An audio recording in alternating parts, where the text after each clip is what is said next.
watching News Epicenter with me, Maria Shakil. Breaking news coming on the top of the show. And amidst the unprecedented crackdown on the Popular Front of India, CNN News 18 is now getting inside scoop of the raids. And as multiple accused were produced in a Delhi court, top sources say that NIA has told the court that the accused won't be allowed to meet their families. All the accused will be kept in 4 different police stations, and NIA sources say that neither the FIR nor the remand copy will be given to the accused given the national security risk, adding that more remand may be needed later and more accused will be identified in the coming days. Let me go straight to Ananya, who's joining me live. Ananya, neither the FIR nor the remand copy, why shouldn't it be given to the accused? What exactly is the reason that is being cited here? Well, definitely in cases of NIA, the National Investigation Agency, sometimes due to the national security reasons, due to the contents of the FIR and in fact what could come forth in the forward probe, this is kept a secret in many of the NIA cases. But then we saw how big of this case is that multiple raids were carried out in the whole country, 106 arrests being made, 18 in fact were produced in the national capital. And this is what has been told to us by our sources clearly, that no FIR copy would be given to, in fact, all of these accused persons who were at least produced in the national capital. Okay. In fact, a very, very important aspect at this moment of time also is that our sources tell us that the National Investigation Agency had told special NIA Judge Shailendra Malik that the accused won't even meet their family members until they are in the NIA custody, because it is a high chance that they might be influenced or they might pass some kind of information with regards to the interrogation that has been done. So that is the reason that the NIA has clearly informed the court that no family meetings would be allowed by the NIA during its custody period of 4 days, which is till the 26th of September. Another very important aspect is that the NIA has informed the court that the investigation is a very big one, though it is at a very, very primary stage, and in fact more days of remand might be necessary in order to unearth the larger conspiracy. And remember that the Pan-India raids are being carried out basically for 2 reasons, because PFI's role is not limited to a particular place. We saw it in Uttar Pradesh in the Hathras case. We saw, in fact, it in the Karnataka hijab issue. The student wing of, in fact, the PFI, that is the Campus Front of India, was having a lot of names. And in fact, the police is also investigating into it. Charge sheets have also been filed. In other cases as well, the PFI's role has come up, whether it's the Udaipur killings or in fact other cases pan-India. So a big crackdown happened, and this is what the inside scoop has been from the courts in the national capital. Maria. All right, Ananya, before I let you go, have all the raids come to an end or are they still continuing? Well, definitely at this moment of time, most of the raids have concluded. And in fact, though the investigation is still underway, we might see more arrests coming up in the next few days after the confrontation of all of these 106 people. And definitely the NIA has also told the court that there are unidentified people who need to be identified.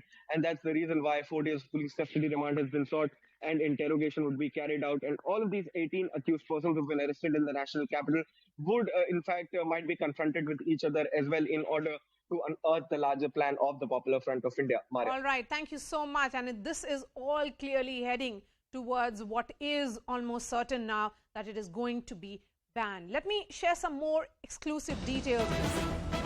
We are getting more details of the inner workings of the PFI, that is Popular Front of India. Details accessed by CNN News 18 gives us an overview of the operations of this organization.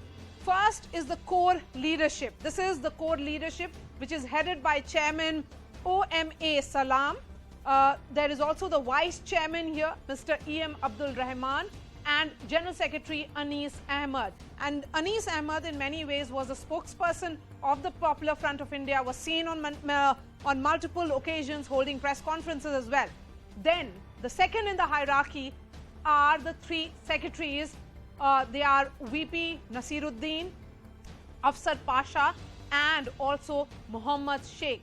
Under this leadership are the units which run the key operations. It is primarily handled by 15 councils is what the sources in the National Investigation Agency are telling us. But key operations are run by 4 departments, and these departments are the expansion department, there is a guidance department. This is the guidance department which guides all them, leading them to protest and what all we have seen in terms of the unrest that has unfolded in the country in the last few months and years. There's a spy department, that's what sources say, and also a physical training department. And then there are also the overseas wings of the Popular Front of India, which is spread in several nations of the Middle East. In Saudi Arabia, the unit is headed by Shafruddin Fazihari.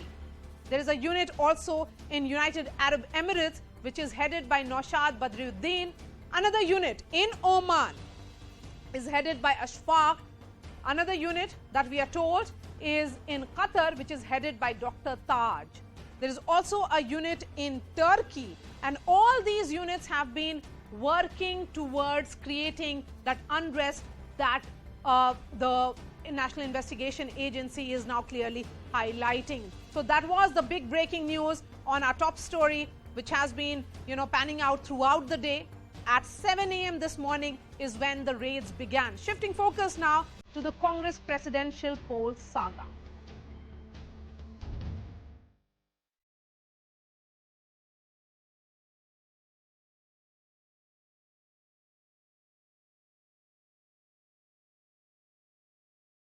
In the last press conference, I made my position very clear, and that remains my position.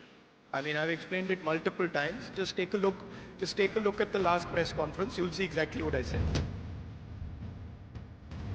Congress president जो होता है बनता है वो justify भी करता है अगर वो पूरे मुल्क में उसको काम करना है तो 2 पोस्ट पे काम हो नहीं सकता है तो इसमें कोई बाहर नहीं है जो कि अभी मीडिया में आ रहा है उसके अंदर ये इलेक्टेड पोस्ट है कोई भी खड़ा हो सकता है इसके अंदर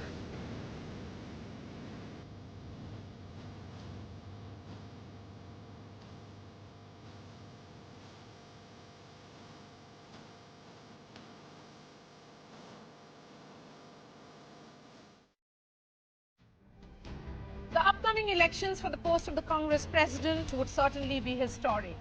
The longest serving Congress president, Sonia Gandhi, who is also presently the working president of the party, is all set to be replaced. While officially the nomination filing process is yet to begin, Ashok Gehlot and Shashi Tharoor are likely to contest the upcoming polls. Rajasthan Chief Minister has made a last-ditch effort to convince Rahul Gandhi to take up the top post again, but the Congress MP has made it clear that the Gandhis won't contest. He won't contest. Rahul Gandhi also batted for one man, one post rule that was decided at the Chintan Shivir of the Congress party held in Udaipur. Ashok Gehlot has said the Congress president has to look at the party organization across the country, and thus a singular post and responsibility is the need of the hour, dropping a big hint that if picked for the top post, he may give up the Rajasthan Chief Minister's chair. While this has put the Sachin Pilot camp on alert, given the fact that Rajasthan is poll-bound state, implementing the one-man, one-post rule is easier said than done due to the Congress culture of holding multiple posts.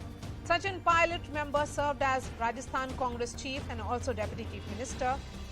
Kamal Nath served as Madhya Pradesh Chief Minister and also State Congress Chief. Meanwhile, Rahul Gandhi, Indira Gandhi, Narasimha Rao all served as Prime Minister and Congress Chief. These elections are decisive for the future of the Congress party as it faces an exodus of young guns and veterans as well as decimation in multiple states across the country. While the Gandhis have opted out, the question remains, will the remote control remain with 10 Janpath? Remember, over 10 state Congress units have already said and they have passed a resolution backing Rahul Gandhi as president. Before I get the guests, we have a newsmaker joining us now, Karti Chidambaram, Member of Parliament of the Congress Party. Karti Chidambaram, I appreciate your time. Today, Rahul Gandhi was pretty clear that he is not part of the race. He's opted out. But he's also emphasized on one man, one post. We are also seeing multiple twists and turns in this battle. Ashok Gehlot versus Shashi Tharoor is what it looks like at the moment. And also sources are indicating that there could be a surprise entry from G23. No, I don't know who's really contesting for the election. It's all only speculation in the media until somebody who's eligible to file nomination files nomination and the nomination is accepted. How do we even know that whether who are the contestants? So this is all only in the realms of speculation right now. And anybody who is part of the electoral college is the 9,000 members. I'm sure that any one of them can contest. So all these names you are telling me today are not actually contestants at the moment. Yes, but the primary takeaway certainly of this press conference that was held by Rahul Gandhi today was one man, one post. A point that he made was almost like a commitment that was made by leaders in the Chintan Shivir in Jaipur. Don't you think that is certainly the need of the hour in the Congress party? I completely concur with that. I think it's we should take forward all the reforms we contemplated in Jaipur. We must implement them in double speed. In fact, I'm complaining that we are not fast enough in implementing them. Okay, so we should that be implement them forthwith? Should that be the norm going ahead? That only one person should hold only one post? That's absolutely fair. I think we should do that. We should do that. I think it's just not that. I think everything we contemplated in Jaipur should be implemented in its fullest spirit. One view is also this, Karti Chidambaram, that if Rahul Gandhi, is not the Congress president, then whosoever takes up the role will largely be seen as a titular head, someone who is just there for the namesake. Because look at what is happening right now. The entire focus of the Congress party is on Bharat Jodo Yatra, and the face of this yatra is Rahul Gandhi. So what will really be the role of the Congress president then? That is the reality of the Congress party, is that members of the Nehru Gandhi family have a special place in the hearts and minds of the rank and file of the party. They will continue to have that, whether they hold formal position or not. So that is the ground reality, and that's not something which makes anybody unhappy. In fact, that's something, even if somebody else becomes the president, which we do not know until somebody files the nomination and the process is over, is something the party will happily accept. There are certain people who will always have preeminence and will have a greater voice within the affairs of the party, whether they hold position or not. And that's not something which anybody is unhappy about. Tell me, what do you think? Because at the moment, it almost looks certain that there will be a non-Gandhi Congress president. What will it really mean for your party?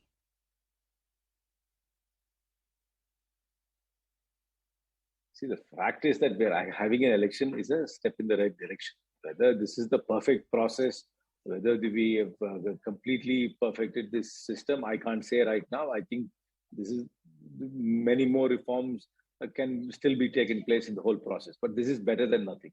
So I'm happy with what's happening right now. But I'll be happier if things are taken forward as we roll along in the years to come.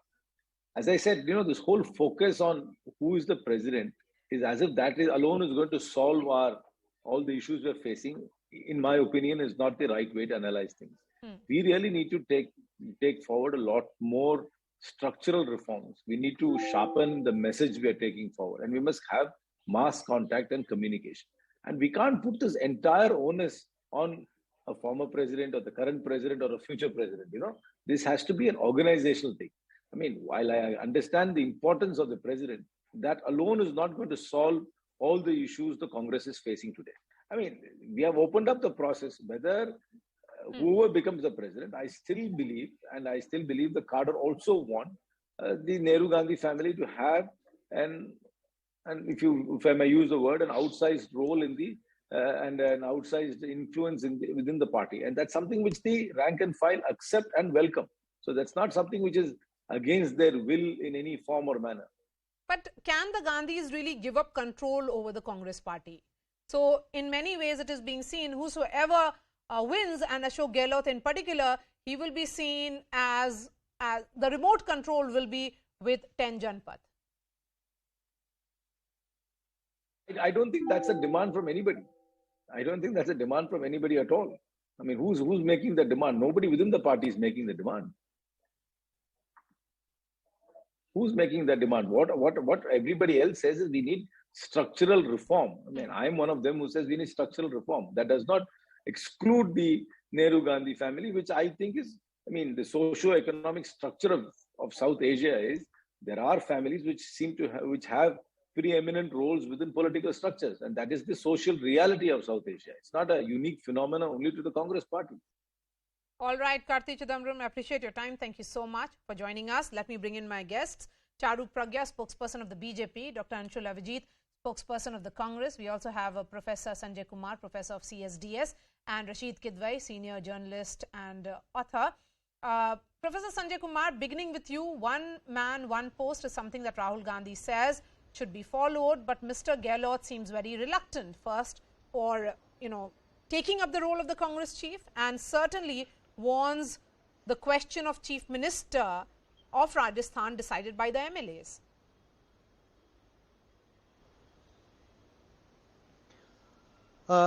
Maria, yes, you rightly mentioned that Rahul Gandhi mentioned that there should be one man, one post, but I think what Gehlot has mentioned is not unusual because he's already the Chief Minister of Rajasthan, and even if he becomes the party president, I think any intelligent Congress person would know that the prospects of Congress for 2024 is not bright. So what do you gain becoming the president of the party? You have to compare whether you want to be the president of the party or you want to be the chief minister in a state. I think that's the tension Gehlot may be having in his mind, whether he want to become the president, and becoming the president is no guarantee. So if he is asked to leave the post of the chief minister even before filing the nomination, I don't think Gehlot would be ready to do that. Okay, Anshul Avijit, two developments that have happened. First, that several state units, 11 of them have passed a resolution that Rahul Gandhi should be the next Congress president, and there is Bharat Jodo Yatra, of which Rahul Gandhi is the face. The spotlight is firmly on Rahul Gandhi. Then what will be the role of the next Congress president? What is he supposed to be doing? If it is Ashok Gehlot, will he be accompanying Rahul Gandhi and seeing him as a leader while he continues to follow him? Who follows whom here? What will be the chain of command? Really, you've really moved a kind of a month ahead. At the moment, there is just whispers, there is speculation, there is conjecture. I mean, I would really urge everyone to hold their horses, or everything will be clear in a matter of time. I mean, after all, everyone has waited for the last 1 year for this process to unfold. It is about to reach its concluding stages. But on the broader question, I'm actually deeply thrilled, Maria, that so much interest is being taken in the election of the Congress president. In fact, you're going into the nitty-gritties, one man, one post. You will forgive me if I don't mention names and answer all those questions. But I'm delighted at the kind of interest that is being taken place in the Congress. Yes, because it is the principal opposition party, and it generates a lot of interest. I completely agree with you. And we were reporting in a similar way when BJP's presidential elections were happening. So if a president of a political party is being changed or a new person is coming, then it will be of interest to political journalists.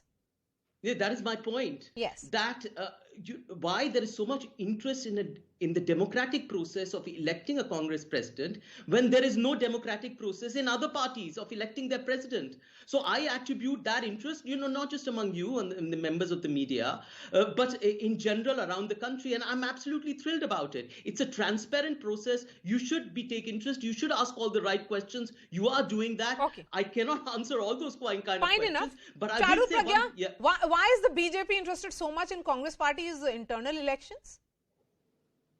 So, Maria, can I begin by quoting from something Chidambaram ji has said, and he's a tall leader of the Congress party. He said, Congress president or not, Rahul will always have preeminent place in the party, and that is very much apparent. You also took the example of Bharat Jodo Yatra. Let me add another example. When the chief ministerial candidate was being announced for the Congress party during the last elections for Punjab, etc., who was doing these announcements? It was Mr. Gandhi. Now, I would like to know, isn't Mr. Gandhi just a MP, a regular MP in the party, or is he an office bearer in some secret capacity that we don't know of? The reason why these elections are being discussed, and I'm actually very happy that you're holding elections and Mr. Gandhi says that he's looking forward to another candidate standing up for these elections. But as per the last records, the last time a non-Gandhi for these elections, he merely 90 something votes, where 7,000 plus went the Gandhi way. Even today, those who want to file their nominations are also going first to 10 Janpath and telling madam that they are filing their nominations. Now, this is some pseudo elections that are being conducted. It is like how a remote control government was being run during. Charu, at least we have an election. You've never even had an election. So You don't. Your entire cabinet is a rubber stamp cabinet. Your entire machinery, your organizational machinery of your party is a rubber stamp machinery. There's a couple of people that control the entire party. You know that. And the deep irony is about so much of interest being shown when the ruling party itself is completely, the entire party is a rubber stamp party. I'm sorry for that interjection. Yes. It's not an interjection, it's agitation, and I understand where that agitation is coming from. But please let me finish. The fact of the matter is that time of UPA gave India a bad name. When somebody says that our government was being run by remote control, it's a very bad place to be. Not just Mr. Chidambaram's statement. I am also going to quote from a letter that 5 MPs from your party, Anshul, have written, and they're asking about the transparency and the fairness in this process of elections. What is this electoral college that all Congress spokespersons talk about? I have no idea about it. So who are the people who are voting actually? Basically, the vote will go to whoever has the Gandhi's hand on their head. जैसे बोलते हैं ना कि बड़े साहब का और madam का जिसको आशीर्वाद मिलेगा वही इस चुनाव को जीतेगा. It's not even a चुनाव. It's not even a chunav, and you're well aware of it. And the best example to show what this chunav would mean is to have a Bharat Jodo Yatra where Congress office bearers are not walking. The Congress office bearers are not concerned with the Yatra. It is Mr. Gandhi. Okay. So, what legitimacy will the role of the party president really have, Rashid, if it is almost decided that who will be, because whosoever is backed by the Gandhis will become the next president. And in this case, it looks like it's Ashok Gehlot. Maria, we must understand the party dynamics. Loyalty to the party, loyalty to the party leadership is a prerequisite. It is a condition that everyone has to fulfill. We must not forget that Rahul Gandhi has been the 87th president of the AICC, Sonia Gandhi being 86th president of the Congress. All that electoral college that we are talking about, from block Congress delegate to the district Congress delegate to Pradesh Congress delegate to All India Congress Committee delegate, they have their kind of, they were appointees by the same establishment of 87th and 86th president of the Congress party. So therefore, if people are going to them, this is not, something unusual, because we cannot say that this is going to be a assembly election or a municipal election where you have, outsiders manning it. Everyone, and I keep saying, Maria, that everyone who's part of this electoral process is an appointee by either by Sonia Gandhi or by Rahul Gandhi. I mean, if you take the benchmark of 2017. So it's 5 years, this mother and son have been controlling. So you cannot be raising objection. Now, I'll come to your point, which is very significant, about what will the Congress president do. The Congress president will run the party. He will be the face. In this case, like you are saying about the likelihood of Ashok Gehlot, Ashok Gehlot has already been made observer for Gujarat election. Ashok Gehlot's, the key person, that Raghu Sharma, who was a state minister in Rajasthan cabinet, is in charge, general secretary in charge of Gujarat. So I think somewhere the blame, if at all, Congress loses, likelihood of Congress losing Gujarat, the blame will be shared by Mr. Ashok Gehlot. It will not be just Rahul. Like you keep saying, out of the 50 elections that have been held since 2014, Rahul Gandhi everyone says Rahul Gandhi has lost 39 or 40 of them. Like many secular leaders say, oh, we lost assembly election because Hindu Musalman ho gaya. So similarly, there is a simplistic way of looking at it. Every time Congress loses, people say Rahul Gandhi is because of Rahul Gandhi, the Congress has lost. I think Rahul Gandhi in his mind wants to change that perception. Okay, but then what will be the chain of command? I want to understand, will Rahul Gandhi then see Mr. Ashok Gehlot as the party president? And if Mr. Ashok Gehlot says, please go and campaign in this particular state, will he be following that? Maria, you saw that, UPA, how it functioned when there was a Congress president, Sonia Gandhi, UPA chairperson and prime minister. So they had worked out a kind of protocol. Every time there was a government function, Dr. Manmohan Singh would be the last to arrive and first to leave. With the party function, Sonia Gandhi was, first to leave and, last to arrive. But Rashid, that was government and party president. Here it is just an MP and another party president. It's not the same. Yeah, so there has been a lot of instances. For instance, Jawaharlal Nehru was in politics for over 4 or 5 decades. He was Congress president only for 6 years. Indira Gandhi was Congress president only for 9 years. So I am saying there is a mechanism, there is a protocol in place. I don't think that is going to be a problem. Mr. Ashok Gehlot. No, but what really is the protocol here, Sanjay Kumar? If Rahul Gandhi was the one who tore his own government ordinance, that is also something that happened during UPA. How do we forget that? Yeah. Will he be seen as a rebel here? No. Questioning and challenging whatever is being taken as a decision by his party, or will he be a loyalist and a faithful worker? No, the response by Rashid Kidwai is not appropriate or is not the response to the question which you are asking. That is a separate, different situation when Jawaharlal Nehru or Indira Gandhi was the Prime Minister of the country and someone else was the party president. Now there is a situation, there might be a situation where Rahul Gandhi will merely be a member of the MP in the party, maybe the General Secretary of the party, someone else is likely to be the party president. Now what is going to be the equation between Rahul Gandhi and the new party president? Okay. Technically, yes, Rahul Gandhi should obey the orders or whatever he is being instructed to do by the party president. Technically that should happen, but practically I don't see that happening. I don't even see the new party president having the courage to even, not dictate would be too strong a word to use, but to give him orders, to say this is what he should do and this is not what he should, this is what he should not do. So the equations will not change drastically, but yes, the idioms will change. Whenever Congress loses election, there is a tendency to say Rahul Gandhi has lost so many elections. Now, Ashok Gehlot that idiom will certainly change immediately because there are important elections in Gujarat and Himachal.